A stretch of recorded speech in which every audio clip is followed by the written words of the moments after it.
একটা মেসেজ একটা খবর আপনাদের কাছে দিতে চাই।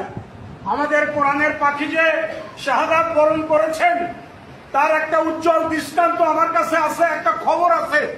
সেটা হলো যে হুজুর যে জেলে ছিলেন ওই জেলের যিনি সুপার তিনি আমার দূর সম্পর্কের এক রিলেটিভ, আমার আত্মীয়।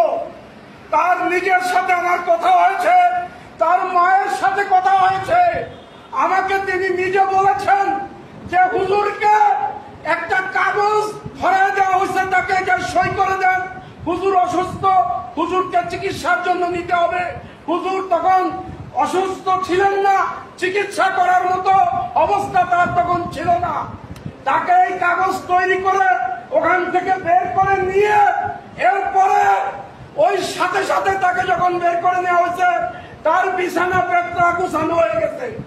এইটা গুছাইছে, গুছানোর পরে ওই ব্যক্তি তার মাকে বলেছে, তার মা আমাকে বলেছেন যে আমার ছেলে বালিশে মুখ গুজে ডুকরে কেঁদেছেন বাইরে এসে, অর্থাৎ হুজুর